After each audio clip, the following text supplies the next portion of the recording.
بسم الله الرحمن الرحيم نحمده ونصلي ونسلم على رسوله الكريم أما بعد أعوذ بالله من الشيطان الرجيم بسم الله الرحمن الرحيم ألم تر كيف فعل ربك بأصحاب الفيل ألم يجعل كيدهم في تضليل وأرسل عليهم طيرا أبابيل ترميهم بحجارة من سجيل فجعلهم كعصف مأكول۔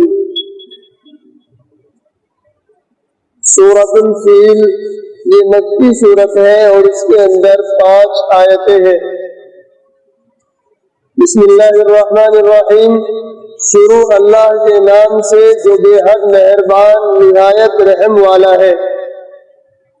أَلَمْ تَرَ كَيْفَ فَعَلَ رَبُّكَ بِأَصْحَابِ الْفِيلِ، کیا تو نے نہ دیکھا کیسا کیا تیرے رب نے ہاتھی والوں کے ساتھ۔ أَلَمْ يَجْعَلْ كَيْدَهُمْ فِي تَضْلِيلٍ، کیا نہیں کر دیا ان کا داؤ غلط۔ وَأَرْسَلَ عَلَيْهِمْ طَيْرًا أَبَابِيلَ، اور بھیجے ان پر اڑتے جانور ٹکڑیاں ٹکڑیاں۔ ترمیہم بحجارۃ من سجیل، پھینکتے تھے ان پر پتھریاں کنکر کی۔ فجعلہم کعصف مأکول، پھر کر ڈالا ان کو جیسے بھوس کھایا ہوا۔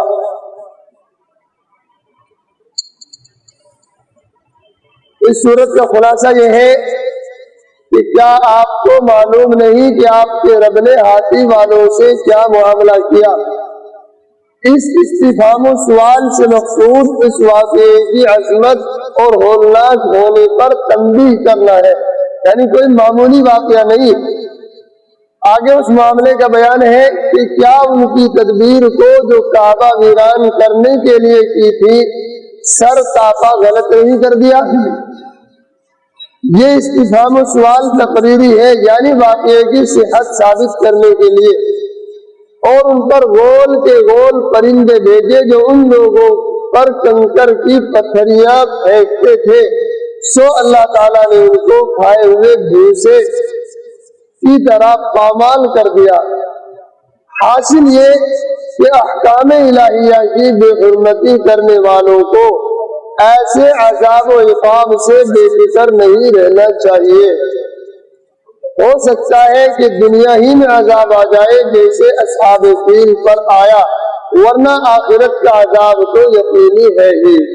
یعنی کوئی آدمی اللہ کے احکام کی بے حرمتی کرے تو اس کو انجام سے بے خبر نہیں ہونا چاہیے۔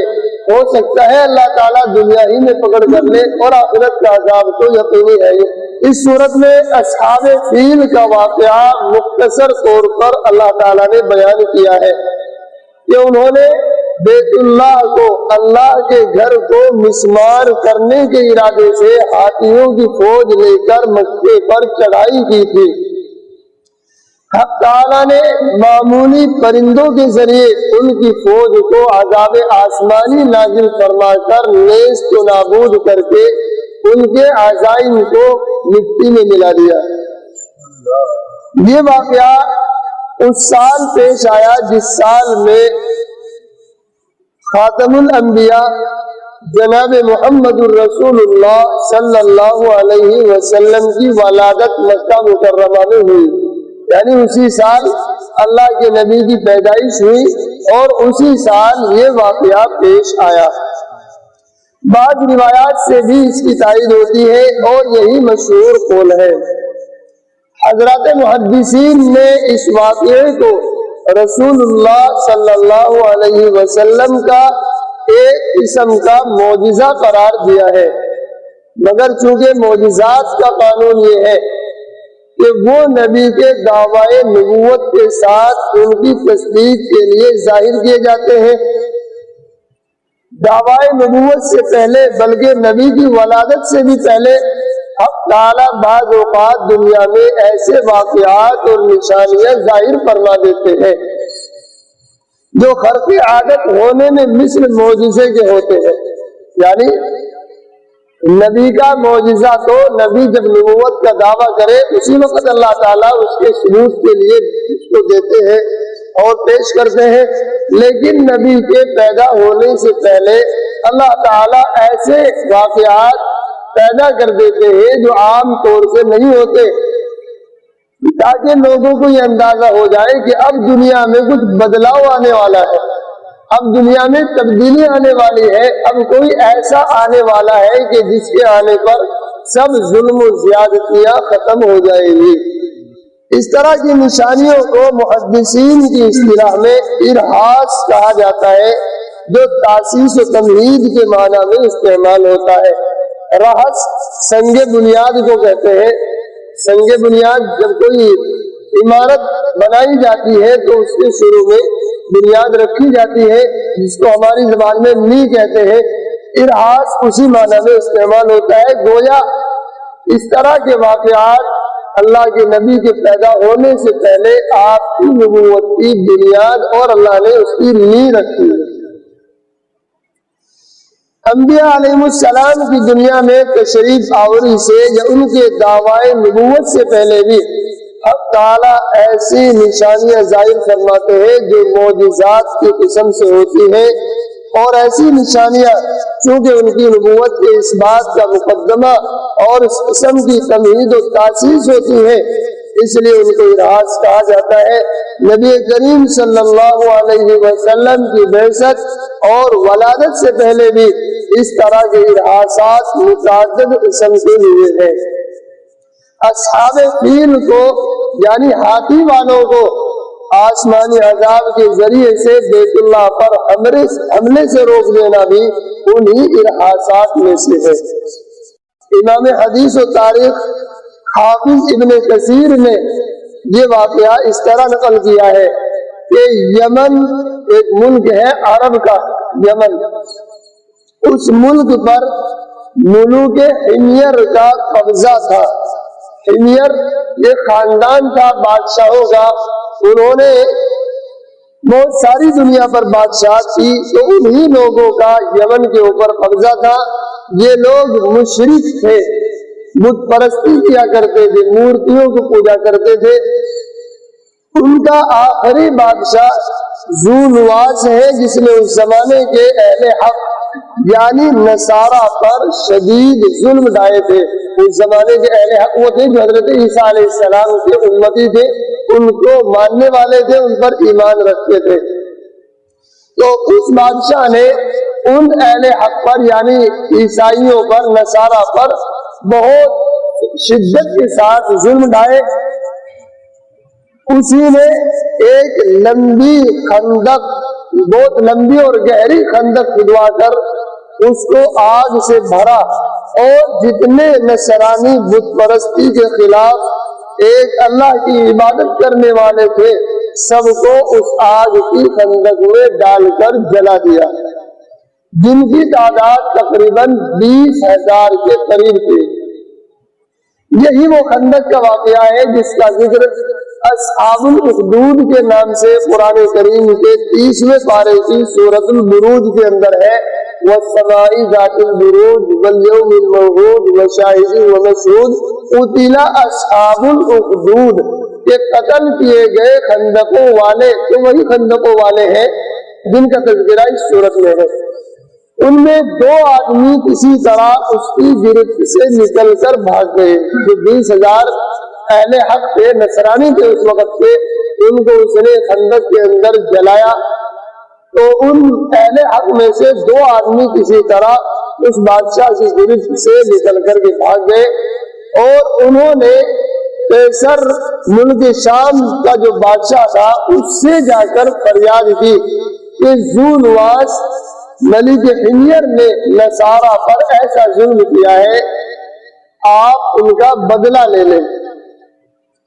قیصر ملک شام نے بادشاہ حبشہ کو خط لکھا، یہ بھی نصرانی تھا، یعنی قیصر جو ملک شام کا بادشاہ تھا اس نے حبشے کے بادشاہ کو خط لکھا۔ حبشے کے اندر کیونکہ نصرانی لوگ رہتے تھے، یمن سے حبشہ قریب بھی تھا، تو اس نے خط لکھا کہ آپ اس ظالم سے بدلہ لے لو، اس نے اپنا عظیم لشکر 2 کمانڈو اربات اور ابرہہ کی قیادت میں اپنا انہوں نے لشکر بھیجا.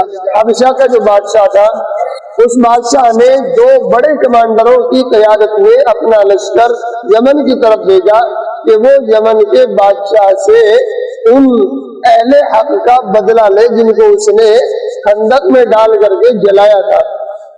لشکر اس کے ملک پر ٹوٹ پڑا اور پورے یمن کو قوم حمیر کے قبضے سے آزاد کرا لیا. ملک حمیر ذونواس جس نے یہ کام کیا تھا ان اہل حق کو جلانے کا، وہ بھاگ نکلا اور دریا میں ڈوب کر کے مر گیا. اس اربات اور ابرہہ کے ذریعے یمن پر بادشاہ حبشہ کا قبضہ ہو گیا، حبشہ کے بادشاہ کا. پھر اربات اور ابرہہ نے آپس میں 2 کمانڈر بھیجے تھے حبشے کے بادشاہ نے، ان دونوں میں آپس میں پھر لڑائی ہو گئی اور اس کی وجہ سے جو اربات نام کا ان میں کمانڈر تھا وہ قتل کیا گیا، ابرہہ اس کے اوپر غالب آ گیا اور یہی بادشاہ حبشہ نجاشی کی طرف سے ملک یمن کا گورنر بن گیا. اس نے یمن پر قبضہ کرنے کے بعد ارادہ کیا کہ یمن میں ایک ایسا شاندار کنیسہ بنائے جس کی نظیر دنیا میں نہ ہو. کنیسہ کہا جاتا ہے عیسائیوں کے عبادت گھر کو، یعنی جیسے ہمارے عبادت گھر کو مسجد کہا جاتا ہے تو ان کی عبادت گھر کو، عبادت خانے کو کنیسہ کہا جاتا ہے. تو ابرہہ نے ملک یمن کا بادشاہ بننے کے بعد یہ ارادہ کیا کہ میں ایک ایسا گرجا بناؤں، ایسا عبادت خانہ بناؤں کہ جس کی نظیر دنیا کے اندر نہ ہو. اس سے اس کا مقصد یہ تھا کہ یمن کے عرب لوگ جو حج کرنے کے لیے مکہ مکرمہ جاتے ہیں اور بیت اللہ کا طواف کرتے ہیں، یہ لوگ اس کنیسہ کی عظمت و شوکت سے مرعوب ہو کر کعبے کے بجائے اسی کنیسہ میں جانے لگ جائے. ارادہ یہ تھا کہ جو وہاں کے عرب لوگ تھے یمن کے، وہ حج کرنے کے لیے بیت اللہ جاتے تھے تو اس کا ارادہ یہ تھا کہ بیت اللہ کو چھوڑ دے اور میں یہ ایک ایسا کنیسہ بناؤں، یہ اسی میں جانے لگے اور اس کی عظمت ان کے اوپر چھا جائے.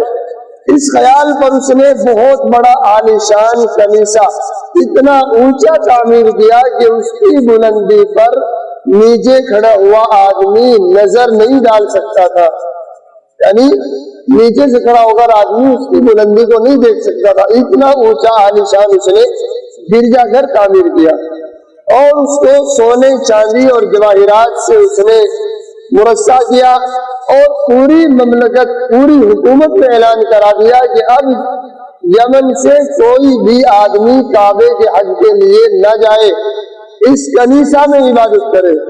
یعنی بیت اللہ مکہ مکرمہ جانے کی ضرورت نہیں، سب کے سب لوگ، کوئی عرب ہو یا عرب کے علاوہ کوئی دوسرے لوگ ہو، سب کے سب اسی میں عبادت کیا کرے. مکہ بیت اللہ کا طواف کرنے کے لیے، حج کرنے کے لیے کوئی نہ جائے. عرب میں اگرچہ بت پرستی غالب آ گئی تھی مگر دین ابراہیم اور کعبے کی عظمت و محبت ان کے دلوں میں پیوست تھی. اس لیے عدنان اور قحطان اور قریش کے قبائل میں غم و غصے کی لہر دوڑ گئی. ظاہر بات ہے کہ اللہ نے ان کو ایک ایسا گھر دیا تھا حضرت ابراہیم علیہ السلام کے ذریعے بنوا کر کے کہ قیامت تک اس کی نظیر اور اس کی جیسی برکتیں اور اس کی مثال پوری دنیا میں کہیں بھی نہیں مل سکتی ہے. تو اس کی عظمت ہر کسی کے دلوں پر بیٹھی ہوئی تھی. تو اگرچہ بت پرستی غالب آ گئی تھی لیکن بہرحال دین ابراہیم کے اثرات ان کے دلوں کے اندر موجود تھے. اس کی وجہ سے ان کے دلوں کے اندر اس بات سے انتہائی غم و غصے کی لہر دوڑ پڑی، یہاں تک کہ ان میں سے کسی نے ایک رات کنیسے میں داخل ہو کر اس کو گندگی سے آلودہ کر دیا. یعنی جو عرب کے لوگ تھے یمن میں رہنے والے، جب ان کو اس بات کا پتہ چلا، بادشاہ نے اعلان کرایا کہ کوئی بھی بیت اللہ کا طواف کرنے نہ جائے، اور گویا اس نے یہ بیت اللہ کے مقابلے میں تعمیر کیا تھا، تو رات کو کسی نے جا کر کے اس میں پاخانہ کر دیا. غصے میں. اور بعض روایات میں ہے کہ ان میں سے مسافر قبیلے نے کنیسہ کے قریب اپنی ضروریات کے لیے آگ جلائی، اس کی آگ کنیسے میں لگ گئی اور اس کو سخت نقصان پہنچا. یعنی روایت الگ ہے. ایک روایت میں یہ ہے کسی نے جا کر کے پاخانہ کر دیا، اور ایک روایت میں ہے کہ جو وہاں مسافر ٹھہرے ہوئے تھے تو مسافروں نے اپنی ضرورت کے لیے آگ جلائی، وہ آگ کسی طرح کنیسے میں لگ گئی اور تو اس کی وجہ سے نقصان پہنچا. ابرہہ بادشاہ سے جب اس کی اطلاع ملی اور بتلایا گیا کہ کسی قریشی نے یہ کام کیا ہے، تو اس نے قسم کھائی کہ میں ان کے کعبے کی اینٹ سے اینٹ بجا کر رہوں گا. ابرہہ نے اس کی تیاری شروع کی اور اپنے بادشاہ نجاشی سے اجازت مانگی. نجاشی جو حبشے کا بادشاہ تھا، جس نے اس کو یمن کا گورنر بنا رکھا تھا، تو اس بادشاہ سے اس نے اجازت مانگی کہ میں نے گرجا بنایا ہے اور اس کے ساتھ ایسا ایسا کیا ہے، تو اس لیے میں اب مکہ پر چڑھائی کرنے والا ہوں، مجھے اجازت دے دیجیے. تو اس نے اجازت ہی نہیں بلکہ اجازت کے ساتھ ساتھ اپنا ایک ہاتھی بھی دیا جس کا نام محمود تھا. وہ ہاتھی بہت قیمتی تھا. ابرہہ کے لیے اس نے وہ بھیجا کہ وہ اس پر سوار ہو کر کعبے پر حملہ کرے.